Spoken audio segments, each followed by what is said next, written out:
Baby Rhino wanders into village. How the locals react will warm your heart. The golden hues of dawn swept over the savannah, bathing the landscape in a soft, ethereal light.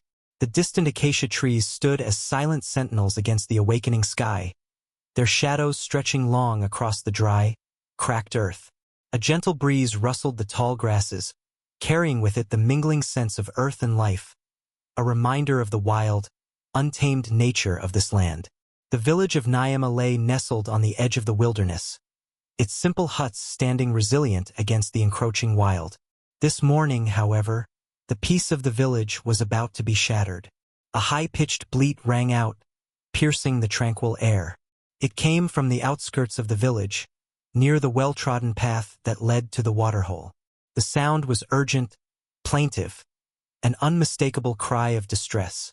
In the distance, a figure stumbled into view, its silhouette framed against the golden light. It was small and fragile, its legs unsteady beneath it. A baby rhinoceros, no taller than a man's waist, staggered toward the village. Its gray hide bore fresh scrapes, and its tiny horn was barely a nub. The calf's eyes darted wildly, brimming with panic. Each step seemed to require all its strength, its body swaying as though it might collapse at any moment. A faint trail of blood marked its path, a silent testimony to the perils it had already faced. From the cover of the bush, golden eyes watched the calf's every move. A lioness, her lean body taut with hunger, emerged from the shadows. She was emaciated, her ribs visible beneath her tawny coat. Her gaze was fixed on the young rhino, her instincts driving her forward. She crept closer, her muscles coiling in preparation for the final lunge. But something about the village gave her pause. The faint hum of human voices carried through the air, mingled with the occasional bark of a dog. The lioness hesitated, her sharp instincts clashing with her survival-driven hunger. Inside the village, Amani, a young boy of 10, stood near his family's hut, a wooden bucket clutched in his hands. He was heading to the well when the calf's cry reached his ears. Pausing, he tilted his head to listen. It wasn't the usual call of livestock or the occasional wildlife they encountered. It was something different, something desperate. Amani squinted toward the horizon, his keen eyes catching the faint movement in the grass. His heart quickened as he spotted the baby rhino. For a moment, he stood frozen, unsure of what to do. Then, without a second thought, he dropped the bucket and ran toward the village square, shouting, "Mama! Baba! Come quickly!" The village stirred at his cries. Doors creaked open, and villagers stepped out, their faces etched with curiosity and concern. One by one, they gathered near the edge of the settlement, their eyes following Amani's pointing finger. Gasps rippled through the crowd as they saw the struggling calf and, just behind it, the lioness poised for the kill. The tension was palpable, the air thick with unspoken fear. The calf's fate seemed sealed, and yet, an unspoken resolve began to spread among the villagers. They exchanged glances, a silent understanding passing between them. Someone sounded the alarm, a sharp, urgent whistle. The villagers sprang into action, grabbing tools, sticks, and pots. Amani's father, Kofi, stepped forward, his broad shoulders squared. "Stay behind me," he ordered his son, his voice calm but firm. The lioness, startled by the sudden commotion, retreated into the tall grass, her ears flat against her head.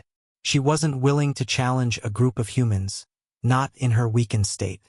With a final, longing glance at the calf, she melted back into the shadows, disappearing as quickly as she had appeared. The villagers approached the calf cautiously.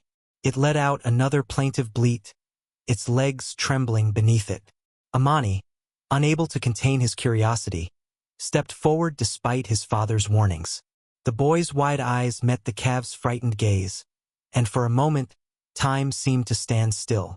The calf stumbled and fell, its small body collapsing onto the dry earth.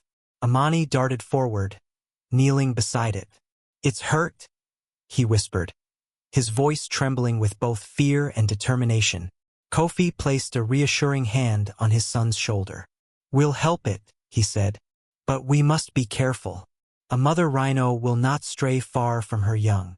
As the villagers began to gather around the calf, a faint rustle in the distance sent a shiver through the group. All eyes turned toward the horizon, where the tall grasses swayed ominously. Somewhere out there, hidden from view, danger still lingered. The question loomed over them. Where was the mother, and what had driven the baby into the heart of their village? The answer, they knew, would not come easily. The village of Nyama was no stranger to the delicate balance between humanity and nature. Its people lived with a deep respect for the wilderness, their lives intertwined with the rhythms of the land. For them, every bird's call, every rustle of the grass, carried meaning.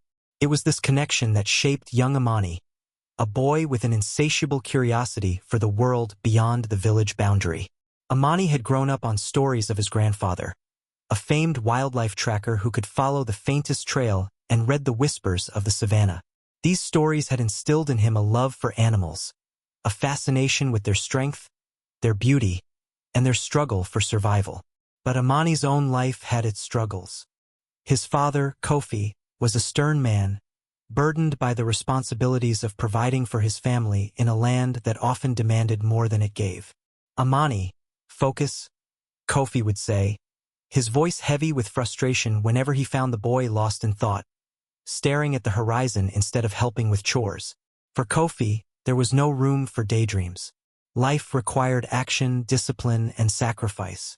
But Amani couldn't help himself. He longed to understand the creatures that roamed the wilderness. While his friends played games or tended to their goats, Amani would sit under the ancient baobab tree, sketching the animals he had seen or imagining ones he hadn't. His mother, Lena, encouraged his curiosity in quiet, subtle ways. She would slip him scraps of charcoal for drawing or share tales of the animals she had seen during her own childhood. "The savannah speaks to those who listen," she'd say with a smile. The baby rhino, too, had its story, a tragic one. It had been born into a world of danger. Its mother, a towering matriarch with scars marking her battles with predators and poachers, had fought fiercely to protect her calf. But 3 nights ago, their peace had been shattered by the sound of gunfire. A group of poachers had descended upon the watering hole, their rifles gleaming under the moonlight. They were after the rhino's prized horns, symbols of status in far-off lands. The mother rhino had charged at the intruders, her powerful body a wall of determination. She managed to scatter them, but not before a shot rang out, grazing her side and throwing her off balance.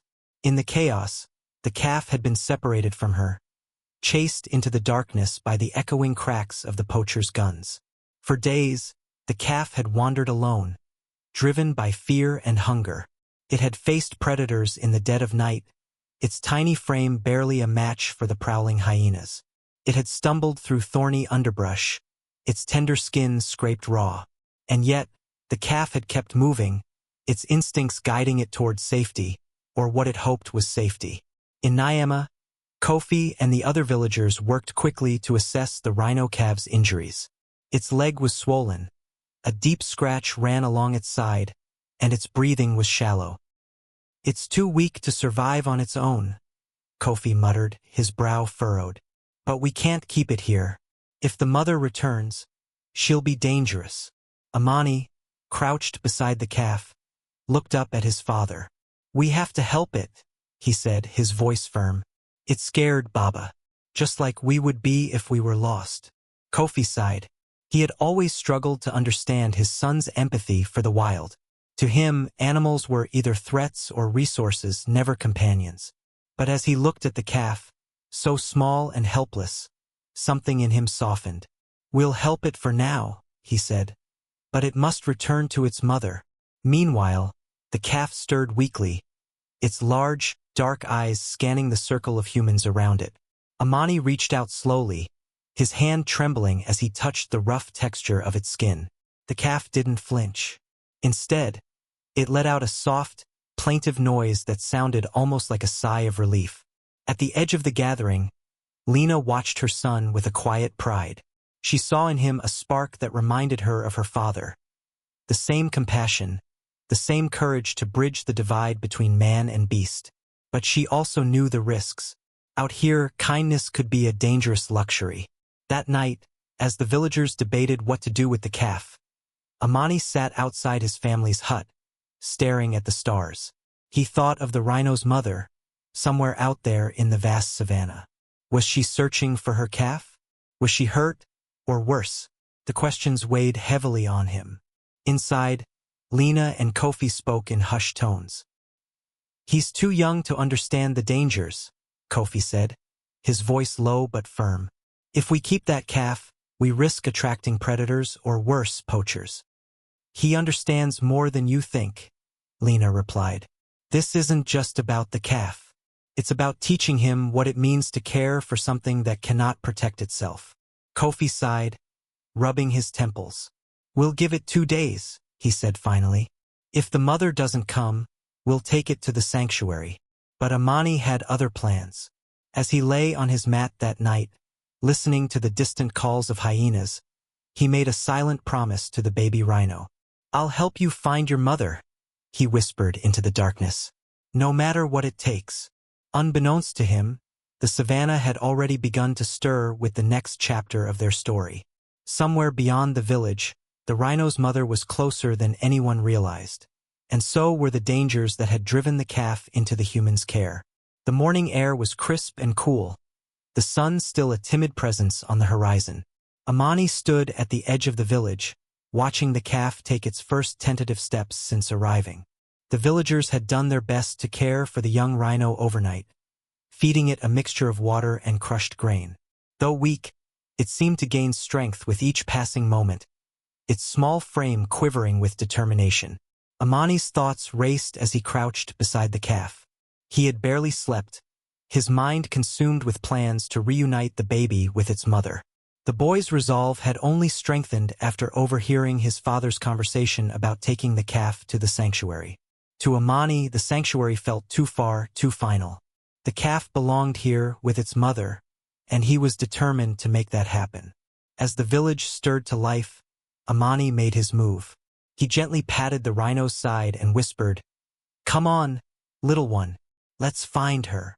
The calf seemed to sense his intentions, nuzzling his hand as if in agreement. Grabbing a pouch of water and a stick for support, Amani led the calf toward the savannah, careful to stay hidden from the watchful eyes of the villagers. The tall grasses swayed around them, their golden tips brushing against Amani's arms. He moved cautiously, scanning the horizon for any signs of danger. The calf followed closely, its trust in the boy apparent with every hesitant step. For the first time, Amani felt a surge of pride. He was doing something that mattered, something his grandfather would have admired. But the savannah was no place for daydreams. The vast expanse was a world of shadows and whispers, where every sound carried the potential for peril. Amani's heart raced as he heard a low growl in the distance. He froze, gripping the stick tightly. The calf, too, stopped, its ears twitching. Emerging from the grass was a pack of wild dogs, their lean bodies and sharp eyes radiating hunger. They moved as one, their heads low, their teeth bared in anticipation. Amani's grip on the stick tightened, his mind racing.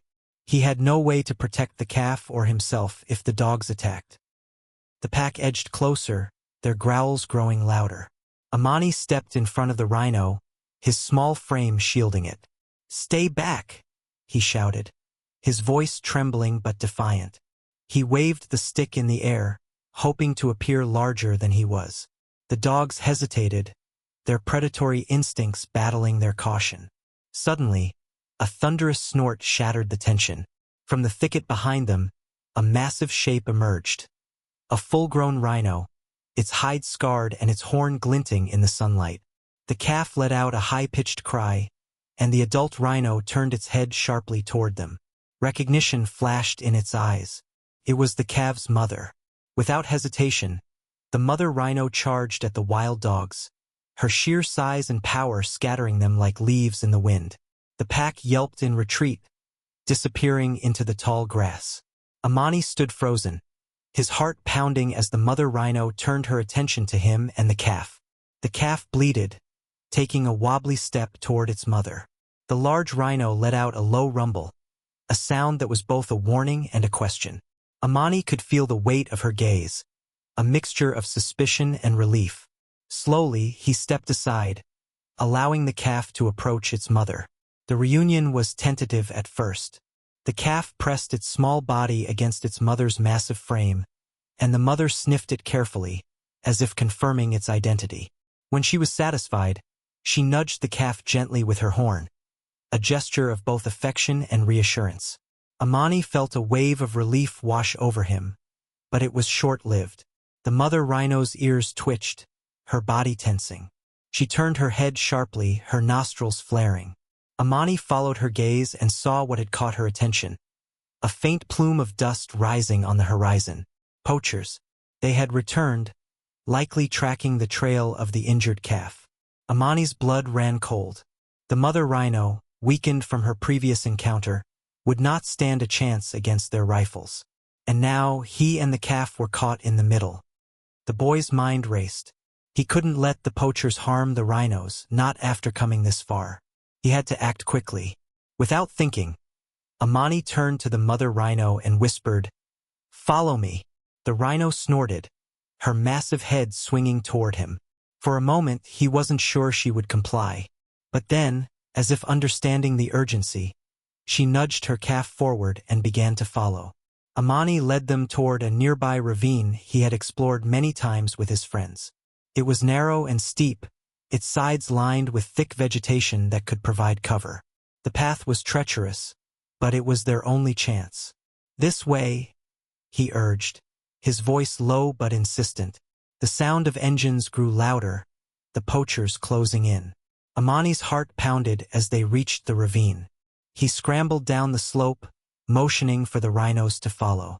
The mother hesitated, her large frame ill-suited for the descent, but her instincts pushed her forward.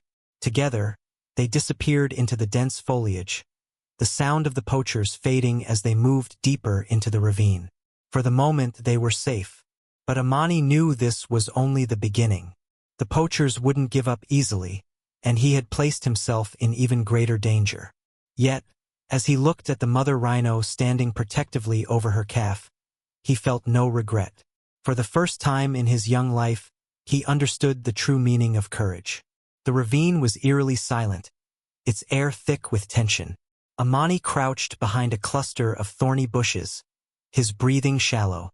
The rhinos stood a few feet away, the mother's massive body shielding her calf.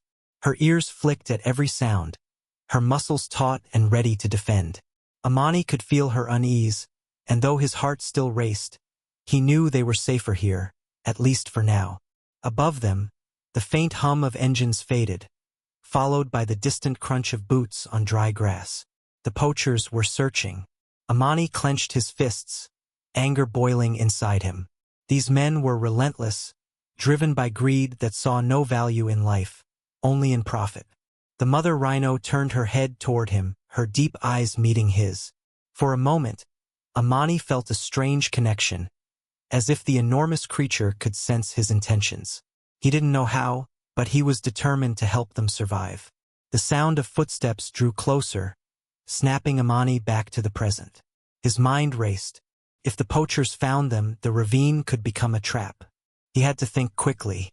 Peering through the underbrush, he spotted a cluster of loose rocks at the top of the slope. An idea began to form. "Amani, you can do this," he whispered to himself. He turned to the rhinos. "Stay here," he murmured, though he wasn't sure they understood. The calf let out a soft bleat, and the mother snorted, her eyes narrowing as if warning him not to stray. But Amani had no choice.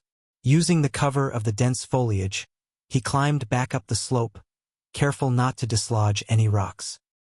When he reached the top, he saw the poachers just a few hundred feet away. There were 3 of them, their rifles glinting in the sunlight. They moved slowly, scanning the terrain for any sign of movement.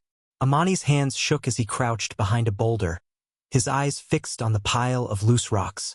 If he could create a diversion, he might buy enough time for the rhinos to escape deeper into the ravine.